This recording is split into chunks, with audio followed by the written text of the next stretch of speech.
அண்ணா பல்கலைக்கழகத்தில் மாணவி ஒருவர் பாலியல் வல்லுறவுக்கு ஆளாக்கப்பட்டிருப்பது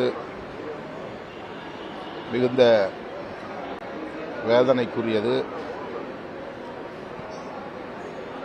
தொடர்புடைய குற்றவாளி உடனடியாக கைது செய்யப்பட்டிருப்பது ஆறுதல் அளிக்கிறது.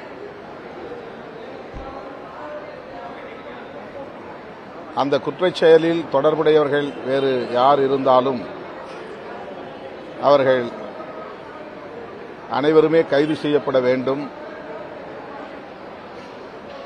அவர்களுக்கு உடனடியாக பிணை வழங்காமல் குற்றப்பத்திரிகையை தாக்கல் செய்து சிறைக்குள் வைத்திருந்தே வழக்கை விசாரிக்க வேண்டும். அவர்களுக்கு உரிய தண்டனையை உரிய காலத்தில்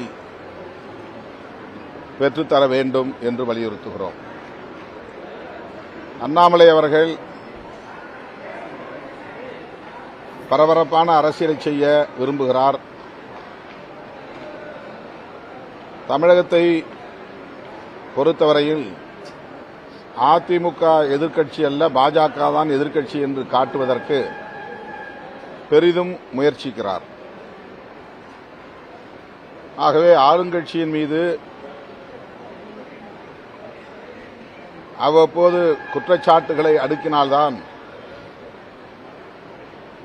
ஒரு எதிர்க்கட்சியாக செயல்பட முடியும், எதிர்க்கட்சி தலைவராக காட்டிக்கொள்ள முடியும் என்று அவர் நம்புவதாக தெரிகிறது.